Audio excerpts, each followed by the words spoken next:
할렐루야! 오늘은 세종을, 내일은 대한민국과 온 땅에 전도와 선교의 사명을 감당하는 세종순복음 드림교회입니다. 하나님의 사랑과 은혜가 치유와 응답이 있는 성령 충만한 교회입니다. 구독과 중보기도로 드림가족이 되어보세요. 오늘도 주 안에서 참 좋은 날입니다. 오늘 저는 여러분과 함께 축복의 노다지라는 제목으로 말씀을 나누겠습니다. 2조 말에 서구 열강이 한국과 수교를 맺고 한국 땅을 찾아오게 되었습니다. 많은 광산 탐사가들이 한국을 찾아왔습니다.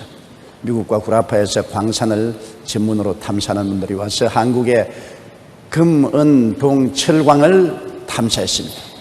그런데 어느 곳에 가든지 금이 나올 곳과 은이 나올 곳에는 말뚝을 박아 놓았습니다. 그 말뚝을 박아 놓고 뭐라고 썼냐면 영어로 No touch, 손대지 말라는 것입니다. 그런데 그때 한국 사람들이 영어를 잘 모르기 때문에 No touch라는 말만 폐에 서서 세워놓은 곳에는 금이나 은이 넘쳐나온다고 생각을 했어요. 그래서 금이나 은이 얼마든지 나올 수 있는 곳은 노다지다. 그 말이 유행이 돼서 오늘날 무엇이든지 아예 풍성하게 나오는 곳은 야 이거 노다지다, 이 장사는 노다지다, 이 사업은 노다지다, 이 일은 노다지다, 이렇게 말을 하게 된 것입니다. 여러분, 우리 예수 믿는 사람들은 정말로 큰 노다지를 가지고 있습니다. 그게 성경이 바로 그 노다지인 것입니다. 성경은 우리 인생을 성공하고 축복하고 능력 있게 살게 하는 천국의 보화인 것입니다. 그 노다지 중에 하나가 심고 거두는 법칙인 것입니다. 우리가 성경에 있는 이 놀라운 심고 거두는 법칙을 잘 이해하면은 우리의 삶에 부족함이 없는 성공적인 인생을 살아갈 수가 있습니다. 성공학자 지그 지글러가 세계의 지혜라는 책에 보면 이런 얘기가 나옵니다. 하루는 왕이 지혜 있는 학자들을 불러서 세계의 지혜를 정리해 오라, 그렇게 명령을 했습니다. 이 현인들이 세계의 지혜를 다 모아서 12권의 책으로 왕에게 가져오니까 왕이 고개를 설레한다면서 이 12권의 책을 내가 어떻게 다 읽어? 이거를 줄여서 한 권의 책으로 만들어 오너라. 그래서 이 현인들이 또 머리를 맞대어 열심히 줄여서 12권의 책을 한 권의 책으로 만들었습니다. 왕이 가져오니까 아이고 이렇게 두꺼운 책을 누가 읽어? 이렇게 두꺼운 책을 못 읽겠으니까 한 페이지로 줄여서 오너라. 그리고 학자들이 입을 딱 벌렸습니다. 이 12권의 현인들의 역사책을 어떻게 한 페이지로 줄여오느냐. 그러나 열심히 노력해서 한 페이지로 줄여오니까 아니 한 페이지 너무 많다, 눈이 아파서 한 페이지를 어떻게 다 읽느냐. 몇 글자로 줄여오느라. 그래 학자들이 열심으로 머리를 맞대서 연구를 해서 몇 글자로 줄여오는데 그게 뭔지 압니까?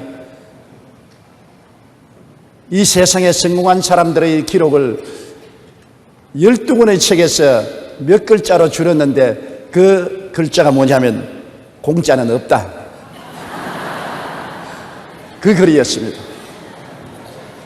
정말 세상에 공짜는 없습니다. 자연의 법칙도 심은 대로 거두는 것입니다. 우리가 예수 믿고 공짜로 구원한다 하지만 실제는 공짜가 아닙니다. 우리의 아버지 하나님이 엄청난 대가를 지불하셔서 우리에게 값으로 계산할 수 없기 때문에 공짜로 주신 것이지 진짜 공짜는 없는 것입니다. 우리가 인생을 살아갈 때 우리가 얻는 모든 것은 심은 것입니다. 그것이 우리 조상 때 심었든지 내가 심었든지 심지 않고 거두는 법이라는 있을 수가 없는 것입니다. 창세기 8장 22절에 노아 홍수 이후에 하나님께서 말씀하기를 땅이 있을 동안에는 심음과 거둠과 추위와 더위와 여름과 겨울과 낮과 밤이 쉬지 아니하리라고 말한 것입니다. 땅이 있을 동안에는 심고 거두는 법칙은 영원히 계속할 것이라고 하나님께서 말씀하신 것입니다. 우리 농사를 짓는 사람들은 농사의 법칙을 잘 알고 있습니다. 심어야 거둔다는 것 어느 농부도 알고 있는 것입니다. 아무리 문전 옥답을 가지고 있어도 논이나 밭을 갈고 씨를 뿌리지 아니하면 결코 거둘 수가 없는 것입니다. 어떤 아버지가 두 아들을 데리고 있었는데 두 아들이 다 게을러 빠졌어요. 공짜만 바라고 일을 하지 않습니다. 아버지가 이제 세상을 뜨게 됐을 때 두 아들을 불러놓고 유언을 했습니다. 야, 너 둘 위해서 내가 가지고 있는 밭에 황금을 심어 놓았다. 황금을 감추어 놨는데 이 밭을 다 뒤지면 황금을 찾을지 모르겠다. 황금을 찾거든 난 그걸 가지고 너희 형제끼리 오순도순 잘 살아라. 그리고 세상을 떴습니다. 이 두 아들이 아버지 장례식을 치르고 난 다음 뛸 듯이 기뻐해서 밭을 찾아가니 엄청나게 큰 밭입니다. 그 큰 밭에 어디에 숨어있는지 알 수가 있어야죠. 그날부터 둘이가 이마에 띠를 질끈 메고 일꾼들을 동원해서 그 밭을 뒤집니다. 처음부터 끝까지 다 밭을 뒤져서 돌 다 잡아내고 풀 다 뽑아내고 전부 다 뒤져보니까 금은 안 나왔어요. 그런데 보니까 밭이 잘 뒤져넣어서 개간을 해놨습니다. 에라 기왕 개간해놓은 밭이니 씨나 심어보자고 씨를 심어놨더니 가을에 곡식이 바람에 나부끼는데 황금빛깔이 찬란했습니다. 그래서 비로소 아버지가 황금을 심어놨다는 것이 바로 이것이구나. 농사를 지어서 크게 수확을 해서 돈을 벌어서 두 형제가 잘 살았다는 이야기가 있는 것입니다. 심어야 거두는 것입니다. 또 무엇을 심든지 그대로 거둡니다. 종류대로 거두게 돼요. 콩을 심고 팥을 거둘 수가 없고 팥을 심고 난 다음 조를 거둘 수가 없습니다. 콩 심은데 콩 나고 팥 심은데 팥 납니다. 이것은 영적인 사실도 그대로입니다. 우리가 미움을 심어놓고 사랑을 거둘 수가 없는 것입니다. 처체 사람과 미워하고 시기하고 분노하고 질투하고 난 다음 자기의 생명은 살아가는 동안에 사람들에게 사랑을 받으려고 하면 엉터리 없는 것입니다. 가는 곳마다 사랑을 심어 놓으면 나중에 그 사랑이 사랑으로 거두게 되는 것입니다. 옛말에도 자녀를 위해서 재산을 남겨놓지 말라 방탕할 것이요 책을 남겨놓지 말라 다 읽어내지도 못할 것이다. 많은 덕을 세워놔라. 그러면 자녀들이 훗날에 많은 도움을 받을 것이라고 하는 것입니다. 덕을 쌓아놓으면 반드시 그 심은 대로 그 자기 당대나 자손 때에 거두게 되는 것입니다. 갈라디아서 6장 7절로 8절에 스스로 속이지 말라. 하나님은 업신여김을 받지 아니하시나니 사람이 무엇으로 심든지 그대로 거두리라. 자기의 육체를 위하여 심는 자는 육체로부터 썩어질 것을 거두고 성령을 위하여 심는 자는 성령으로부터 영생을 거두리라고 말한 것입니다. 오스트레일리아의 심리학자 알프레드 애들러 박사는 그에게 많은 우울증 환자, 정신질환에 걸린 사람이 찾아왔습니다. 그런데 그들에게 처방을 해 주었습니다. 2주간만 당신이 매일매일 어떻게 하면 남을 기쁘게 해줄 수 있을까를 궁리해서 그걸 실천하십시오. 이것이 나의 처방입니다. 박사의 명성에 기대를 하고 왔던 환자들은 대부분 이 싱거운 처방에 실망하고 돌아갔었습니다. 그러나 애들러 박사를 믿고 그의 처방대로 다른 사람들은 당장 특효가 나타났습니다. 그들은 가서 2주간 동안 어떻게 가족들에게 선을 베풀고 사랑을 베풀까를 연구하고 이웃의 선과 사랑을 베풀까를 연구하고 자기에 대한 관심사를 버리고 가족과 이웃에 대해 관심을 가지고 사랑을 베풀고 기쁘게 만들었습니다. 그 결과 사랑과 기쁨을 심자 치료와 행복을 거두었던 것입니다. 놀랍게도 당장 특효가 나타나서 우울병 환자, 정신적인 질환자들이 많이 고침을 받았다는 기록이 있는 것입니다. 심고 거두는 법칙은 영적으로도 같습니다. 미움을 심고 사랑을 거둘 수가 없습니다. 무엇이든지 심은 대로 거두게 되는 것입니다. 적게 심으면 적게 거두고 많이 심으면 많이 거둡니다. 오늘날 우리 한국은 농산물 때문에 어부들이 마음의 고초를 많이 겪고 있습니다. 시장이 개방됨으로 말미암아 세계적인 농산물들이 헐값으로 한국에 홍수처럼 몰려오니까 한국에서 농사 지어봤자 경쟁이 되지 않습니다. 그러므로 농수산물은 도저히 경쟁이 안 되므로 황폐화되게 되는 것입니다. 저는 그 사실을 너무나 옛날부터 잘 알았습니다. 세계 여러 나라에 여행을 다니기 때문에 캐나다에 가보면 그 넓은 국토가 말로 다 할 수 없어요. 거기에 밀을 심는데 비행기로 씨를 뿌리고 비행기로 약을 뿌립니다. 미국 캘리포니아 가면 논이 얼마나 큰지 벽씨를 심었는데 비행기로 겹씨를 심어요. 그렇게 끝없는 논을 가지고 농사를 짓는 그 나라와 우리 손바닥만한 땅에다가 농사를 짓는 우리 한국 농부가 경쟁이 됩니까? 오스트레일리아에 가서 보면 입이 딱 벌어집니다. 비행기로 날아가도 땅 끝이 보이지 않아요.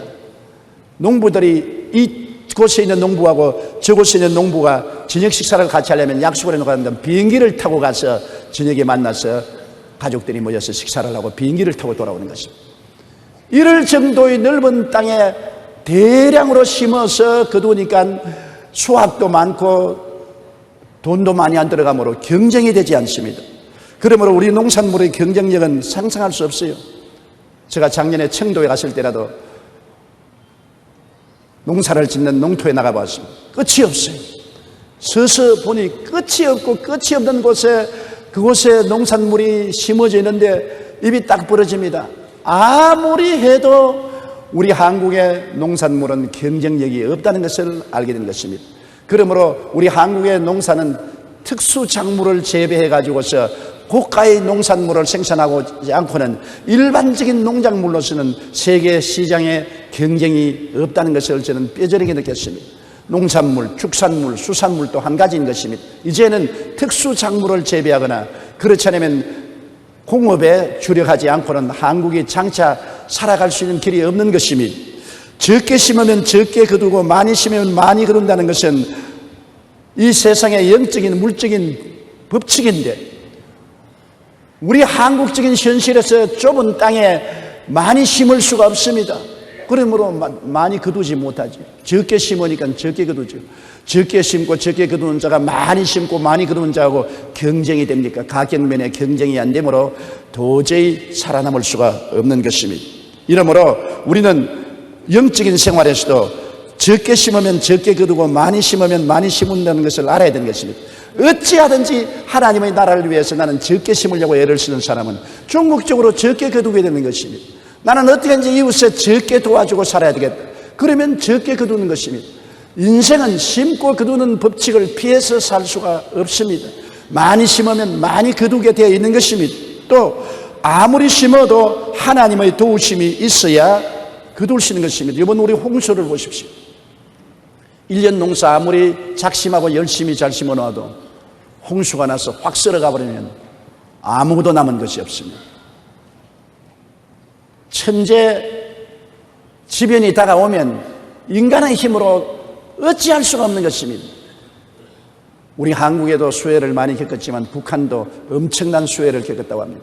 사람이 큰 소리 할 것 있습니까? 하나님이 어디 있느냐? 하나님 믿지 말고 내 주먹을 믿으라고 큰 소리 해도 하나님이 비만 좀 내려주셔도 모든 것이 다 떠내려가 버리고 마는 것입니다.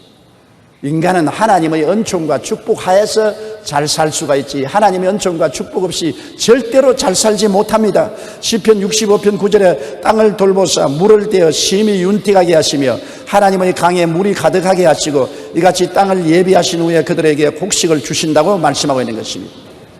하나님이 예비하지 아니하시면 인간의 힘으로는 잘 살 수 없습니다. 가뭄이 오지 말아야 하는데 가뭄이 다가오면 아무리 심어놨자 다 말라 타버리고 말지 않습니까? 오늘 지구온난화 때문에 날씨가 이렇게 더워지기 때문에 얼마 안 있으면 더 더워지면 모든 산천 초목이 다 말라버린다는 것입니다. 그래서 산천 초목이 마르면 또 비가 오면 산사태가 나고 홍수가 나고 이 세상은 살 수 없게 되는 것입니다.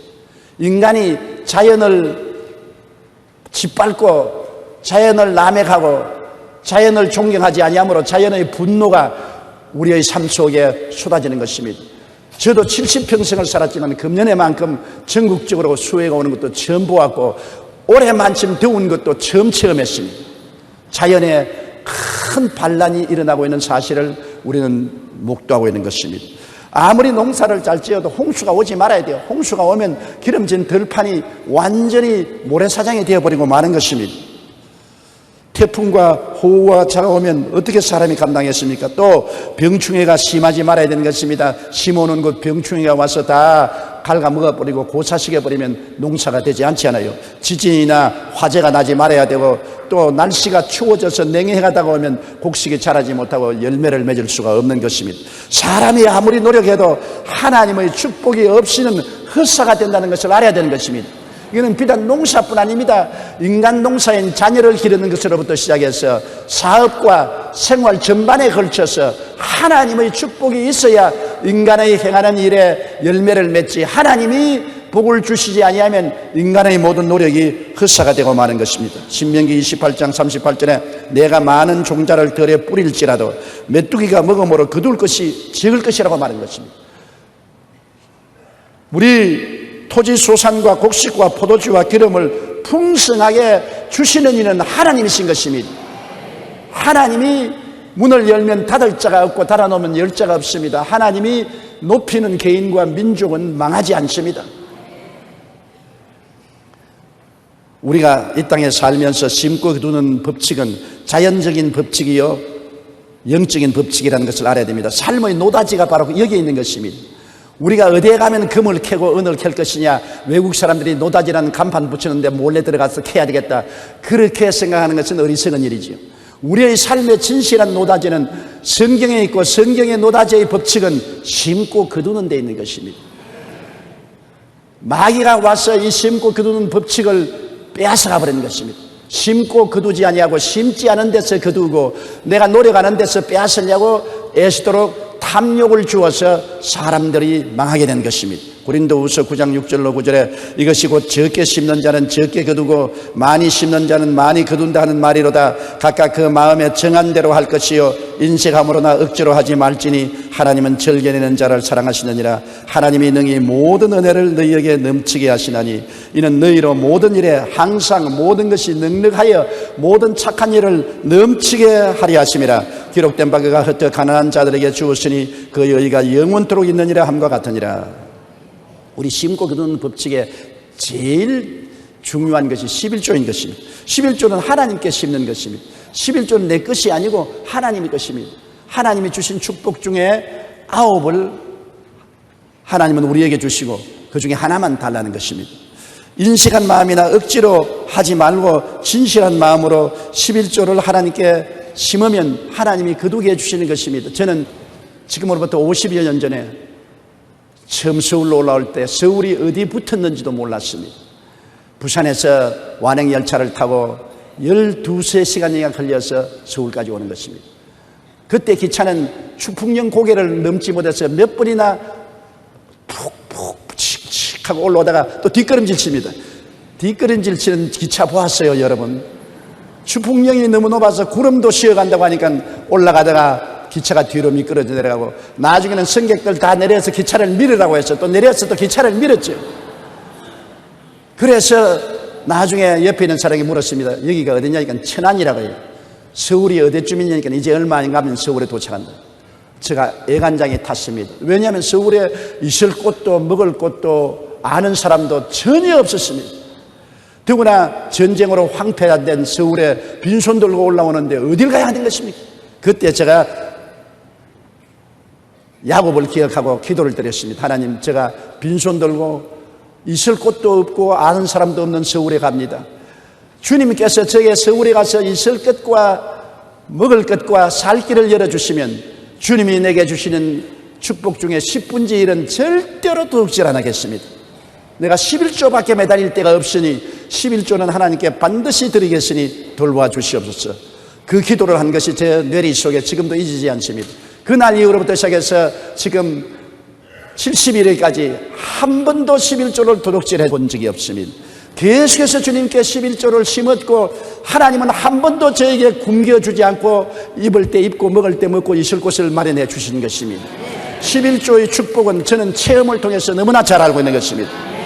제임스 윌비는 미국에서 매우 큰 보험회사를 경영하는 사람입니다. 성경 비결을 묻는 질문에 그는 이렇게 대답했습니다. 해답은 아주 간단합니다. 수년 전에 나는 사무엘상 2장 30절 나를 존중히 여기는 자를 내가 존중히 여기고라는 말씀에 의지해서 주님과 계약을 맺었습니다. 그리고 11조를 드리기 시작했습니다. 그 이후로 하나님께서 나를 놀랍게 축복해 주셨다고 말한 것입니다. 미국의 실업가 하이드는 10의 구조를 드린 사람으로 유명합니다. 그는 한때 $10,000의 빚을 지고 9자녀의 생계를 위해서 염려해야 될 정도로 파산한 사람이었습니다. 그럼에도 불구하고 그는 빌려온 돈에도 철저하게 11조를 드렸습니다. 사람들은 그를 비웃었습니다. 남의 돈을 빌려서 살면서 왜 11조를 들었냐? 그는 하는 말이 사람에게 빚진 것도 무서운데 내가 하나님께 빚지고는 머리를 들고 하나님을 쳐다볼 수 없게 되니까 더 무서운 것이 아니냐. 그래서 그는 어떤 일에도 11조는 드럭질하지 않았고 하나님께 엎드려 축복을 달라고 기도한 것입니다. 그런데 하나님이 그에게 복을 주셨습니다. 맨소레담을 만들 수 있는 기술을 개발하게 하셔서 맨소레담으로 세계적인 기업을 일으켜 세계적인 비즈니스맨이 되었고, 그 다음엔 점점 축복을 받아 10분지 9를 하나님께 드리고 10분지 1만 가지고 회사를 경영하고 자기의 가족들이 먹고 살 수가 있는 것입니다. 미국의 유명한 부자인 록펠러 역시 철저한 11조 생활로 유명합니다. 생전에 그는 어린 시절 나의 첫 월급은 $1 50센트였는데 그때부터 지금까지 철저한 11조 생활을 했다. 그랬더니 하나님께로부터 주시는데 나중에는 감당하지 못할 정도로 부으셔서 지금은 자기 사업의 11조를 계산하는 직원만 40명을 두었다는 것입니다. 40명이 매달 회사에 들어오는 수입의 11조 계산을 해야만 알 수 있을 정도로 번창하고 돈이 많이 들어간 것입니다. 그는 11조를 바치는 사람은 가난하게 사는 법이 없다. 하나님은 11조를 바치는 자에게 쌓을 곳이 없도록 복을 내려주시겠다고 약속하지 않았는가라고 말한 것입니다. 11조로 하나님을 시험해 보십시오. 하나님께서는 11조를 드리는 자에게 복을 쌓을 것이 없이 주겠다고 약속을 하셨습니다. 사람도 약속하면 어기지 않은데 하나님이 약속하시고 거짓이 있을 리가 없는 것입니다. 하나님은 인생이 아니신지라 시건치 아니하고 인자가 아니신지라 거짓이 없었습니다. 그가 하신 말씀을 반드시 이루는 것입니다. 어떤 때는 좀 더디게 이루실지라도 참고 견디며 하나님 앞에 기도하면 하나님이 약속하신 것을 반드시 이루어 주시는 것입니다. 일본의 유명한 신학자 우찌무라 간조는 11조야말로 거래 면에서도 유리한 것이다. 왜냐하면 하나님은 우리에게 하나를 요구하시고 열을 주시기 때문이라고 말한 것입니다. 말라기 3장 10절에 만군의 야훼가 이르노라 너희 온전한 11조를 창고에 들여 나의 집에 양식이 있게 하고 그것으로 나를 시험하여 내가 하늘 문을 열고 너희에게 복을 쌓을 곳이 없도록 붙지 아니하나 보라. 이것이 노다지 아닙니까? 바로 하나님이 세워놓은 노다지 간판이 말라기 3장 10절인 것입니다. 이게 여러분의 삶의 노다지입니다. 여기에 들어가면 진짜로 하나님의 복이 노다지로 쏟아지겠다고 말씀하신 것입니다. 그리고 11조는 하나님께 드리는 것이지만 이웃에 구제하는 일에 인색하지 말아야 되는 것입니다. 이웃이 고통스럽고 가난에 처하고 괴로울 때 우리가 못 본 채하고 얼굴을 돌이키면 하나님께 복을 받지 못합니다. 이번에도 우리 한국에 처처 수해가 심했는데 신문에 보고 그냥 이런 일이 있었구나. 저 사람들이 특수한 사람들이 도와주는 것이 나같이 겨우겨우 사는 사람이 무슨 도움을 베풀겠냐. 이렇게 생각하면 큰 오해인 것입니다. 하나님이 축복의 텃밭을 주셨는데 그 텃밭을 뿌리쳐버린 것입니다. 가난하고 헐벗고 굶주린 사람, 고통당하는 사람이 내게 다가올 때는 하나님이 우리에게 텃밭을 제공하는 것입니다. 여기에 심어라 내가 거두게 하마. 우리에게 하나님이 예배에서 주시는 텃밭을 우리가 던져버리면 우리가 특별히 거둘 것이 없게 되는 것입니다. 우리가 구제는 우리의 삶에 축복을 받을 수 있는 텃밭인 것입니다. 고린도후서 9장 9절에 기록된 바 그가 흩어 가난한 자들에게 주었으니 그의 의가 영원토록 있느니라 합니다. 한번 보십시오. 의로움이 영원히 있을 수 있다. 하나님이 너 참 의로운 일을 했다. 잘했다. 하나님의 칭찬이 하루 이틀이 아니라 영원히 있겠다는 것이니 구제가 얼마나 하나님 앞에 기억한 바 되고 효과가 있는 것을 알 수 있잖아요. 성경에 보면은 고넬료가 이방인이요 이탈리아 군대의 백부장으로서도 많은 구제를 했습니다. 그러니까 하루 오후에 천사가 나타나서 요빠에 가서 베드로라는 사람을 청하라. 너 구제함이 하나님께 기억한 바 되었다는 것입니다.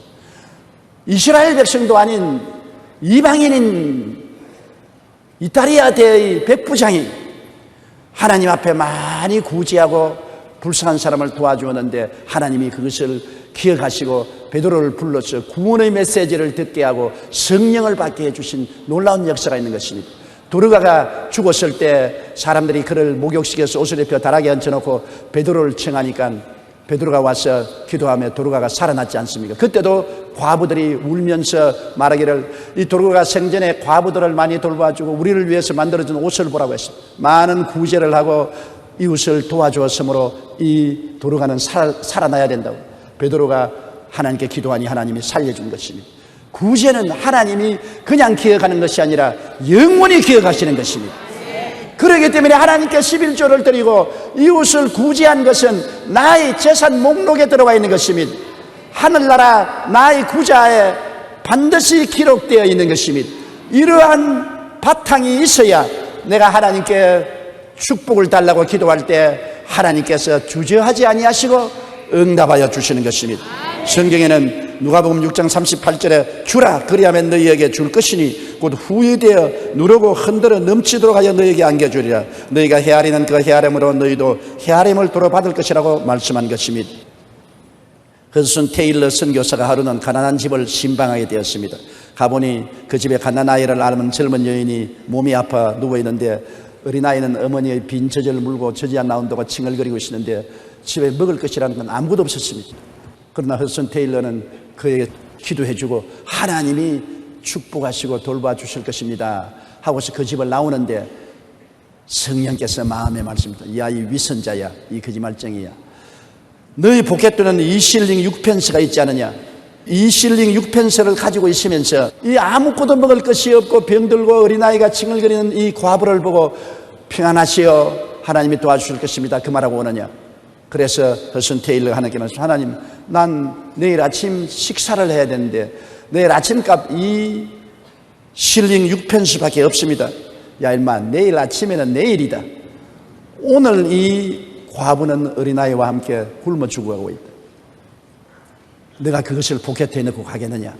그래서 그는 돌아섰습니다. 다시 그 과부에 가서 포켓에 있는 2실링 6펜스를 주면서 내가 미안합니다. 내가 이 돈을 가지고 있으면서 당신에게 기도만 하고 안 도와준 것을 하나님이 꾸짖어서 돌아왔습니다. 그 과부가 눈물을 흘리며 그 돈을 받고 도리어 허슨 테일러를 위해서 축복 기도를 해 주었습니다. 그가 그 다음날 아침에 밥값이 없어서 이제 굶으려고 생각했는데 밥 먹을 때쯤 되니까 편지 한 통이 왔어요. 그래 편지를 열어보니까 그 편지 속에 17링짜리 금화가 하나 들어있었습니다. 누가 보냈다는 말도 없고 이름도 줄 수도 없이 2실링 6센트를 그 과부에게 줬는데 5배로 10실링 금화가 들어왔어요. 그래서 허슨 테일러는 놀랐습니다. 하나님은 구제를 결코 잊지 않고 기억하고 계신다. 내가 있는 돈 다 털어주었는데 아무도 기억 못할 줄 알았는데 하나님은 기억하시고 내가 아침 먹을 돈을 이와 같이 보내주셨다고 감탄하고 그 일기에 그것을 적어놓은 것입니다. 우리가 흩어 가난한 자들에게 주면 하나님께서 후에 누르고 흔들어 넘치도록 해서 함께 해주는 것입니다. 그러므로 우리는 하나님의 언약을 믿어야 되는 것입니다. 사람들은 하나님의 언약을 믿지 않으려고 하는 것입니다. 우리에게 주신 축복은 모두 다 성경의 하나님의 언약인 것입니다. 구원도 언약입니다. 누구든지 저를 믿으면 멸망하지 않고 영생을 얻으라는 것은 하나님이 주신 언약인 것입니다. 언약을 믿고 우리 영생을 얻을 것을 기대하고 일생을 맡기는 것입니다. 물질적인 축복도 언약인 것입니다. 11조를 드리면 하나님이 하늘문을 열고 부어주겠다. 구제를 하면 하나님께서 기억하고 30배, 60배, 100배로 돌려주겠다. 하나님의 언약을 우리가 믿어야 되는 것입니다. 말라기 3장 10절에 만군의 야훼가 이르노라 너희의 온전한 11조를 창고에 들여 나의 집에 양식이 있게 하고 그것으로 나를 시험하여 내가 하늘문을 열고 너희에게 복을 쌓을 것이 없도록 붙지 아니하는 보라. 우리 하나님께 언약을 받고서 11조를 드리고 구제를 하게 되면 하나님은 우리를 환경적인 재난에서 보호해 주는 것입니다. 환경적인 재난이 무섭잖아요. 말라기 3장 11절에 만군의 야훼가 이르노라 내가 너희를 위하여 메뚜기를 금하여 너희 토지 소산을 먹어 없애지 못하게 하며 너희 밭의 포도나무가 열매가 기한 전에 떨어지지 않게 하리니 그렇게 말하는 것입니다. 메뚜기가 와서 소산을 다 먹어버리면 농사가 헛농사 되지 않아요. 포도나무에 포도 열매가 다 병들어 떨어져 버리면 포도 농사가 헛되지 않아요. 재앙을 없애주겠다는 것입니다. 예를 들어 말하면 이번에 큰 풍수해가 났는데 이런 재앙을 하나님이 없애주겠다는 것입니다. 한국으로 향해서 오는 태풍을 하나님께서 한국에 오지 못하도록 돌려버릴 수도 있는 것입니다. 하나님 못할 리가 되는 것입니까? 우리가 하나님과 11조 언약을 맺으면 하나님이 어려울 때 우리가 부르짖으면 하나님의 언약을 기억하시는 것입니다. 그리고 하나님은 그 약속을 반드시 지키시는 것입니다.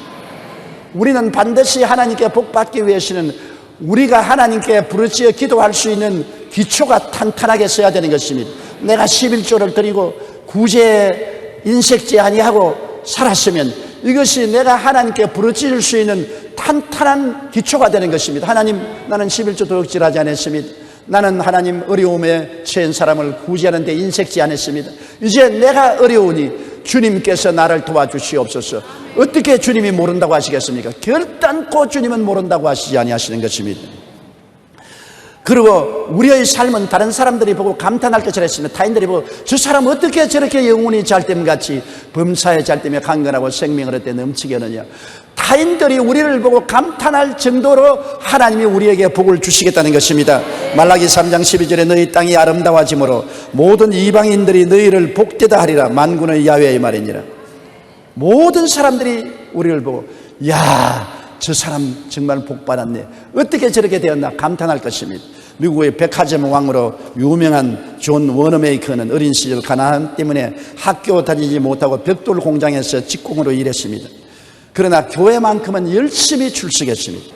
하루는 목사님이 설교를 마치고 우리 교회가 낡아서 개축을 해야 되겠으니 모두 정성껏 연보해 달라고 강구했습니다. 워너메이커는 나도 교회를 위해서 뭘 좀 하고 싶은데 아무것도 드릴 것이 없습니다. 그래서 벽돌 공장 주인에 가서 주인님, 우리 교회를 개축하는데 나는 드릴 돈이 없으니 내가 벽돌 공장에 일하니까 벽돌을 좀 주시면 교회에 헌납을 하겠습니다. 그리고 그 벽돌은 내가 월급에서 까겠습니다. 공장 주인 좋다. 네가 원한 대로 벽돌을 가져가고 그 벽돌은 너 월급에서 까겠다. 그래서 그가 하루는 벽돌을 잔뜩 싣고 수레를 뜨거덕거리면서 아침에 교회에 갔습니다. 목사님이 보니까 워너메이커가 수레에다가 벽돌을 싣고 땀을 뻘뻘 흘리면서 교회를 왔거든요. 너 이거 왜 싣고 가느냐? 목사님, 나는 교회 개축하는데 드릴 것이 없습니다. 내가 일하는 공장이 벽돌 공장이기 때문에 공장 주인에게 허락을 맡아 벽돌을 얻어서 왔습니다. 이것을 교회 지는 데 사용해 주십시오. 목사님이 어린아이를 안고 눈물을 흘리면서 기도를 했습니다. 하나님, 이렇게 교회를 사랑하고 충성스러운 어린이를 축복하여 주시옵소서. 그 워너메이커가 그 다음에는 사업을 해서 점점 축복을 받아 백화점 왕이 되었습니다. 나중에 그 교회를 $100만 들여서 그가 새로 지어준 것입니다. 그리고 점점 왕성해져서 그는 세계적인 백화점 왕이 된 것입니다. 그는 이렇게 말했습니다. 어린 시절 가난할 때 정성껏 헌금을 했더니 하나님께서 나에게 이런 축복을 주셨습니다라고 말한 것입니다. 하나님 앞에 심으면 하나님께서 넉넉하게 반드시 갚아주시는 것입니다. 고린도후서 9장 8절로 9절에 하나님이 능히 모든 은혜를 너희에게 넘치게 하시나니 너희로 모든 일에 항상 모든 것이 넉넉하여 모든 착한 일을 넘치게 하려 함이니라. 기록된 바 그가 흩때 가난한 자들에게 주었으니 그의 의가 영원토록 있느니라 함과 같으니라. 오늘날 미국이 세계적인 강대국이요 부자인 것입니다. 미국이 세계적인 강대국이고 부자인 만큼 그 이유가 있는 것입니다. 미국의 부자들은 철저히 하나님께 11조 드리고 심고 거두는 법칙을 사용하고 있는 것입니다. 그들의 재산을 들여서 가난한 이웃을 돕는 일에 구차스럽게 생각하지 않고 있기 때문에 세계적인 부가 미국으로 모이는 것인 것입니다. 하나님이 주시는 축복은 나누어 주기 위해서 주시는 것입니다. 나누지 않으면 축복의 샘이 마르게 되는 것입니다. 워렌 버핏은 미국의 투자 전문 회사의 회장 겸 최고 경영자로 빌 게이츠에 이어 세계에서 두 번째 부자로 꼽히는 사람입니다. 그는 지난 6월 25일 자신의 총 재산 440억 달러, 즉 44조 원 가운데 85%인 370억 달러, 35조 원을 기부하기로 발표했습니다. 이는 미국 역대 기부금 가운데 가장 많은 액수인 것입니다. 자기 총 재산의 85%를 기부하기로 결심을 한 것입니다. 버핏 회장은 세계적 거부라는 명성에도 불구하고 평소 중고차를 타고 다닙니다. 그가 사는 집은 1958년에 31,000달러 약 3천만 원을 주고 산 것입니다. 버핏은 주식 중개인인 아버지의 영향으로 8살이 되면서부터 주식에 관한 책을 읽기 시작했습니다. 13살 때 벌써 신문 배달하여 돈 모아서 기계를 사서 중개상을 해서 돈을 버는 돈의 재주가 있었습니다. 주식 투자로부터 거부가 된 이후에 재산을 자식에게 물려주면 자식을 망칠 수 있다 하여 부의 사회 환원을 주장했습니다. 그는 부시 행정부가 상속 새 폐지안을 발표했을 때 반대했습니다. 상속세는 무겁게 물어야 된다고 그는 주장을 했습니다.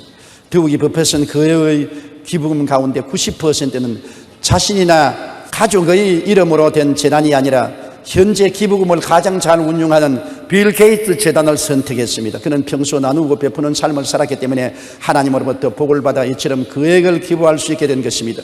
현재 그는 존경할 만한 경제인 1순위로 꼽히고 있는 것입니다.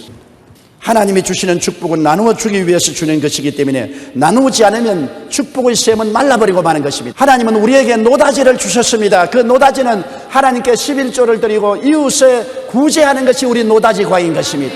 여기에 하나님이 간판을 써붙여 놨습니다. 이것은 노다지다.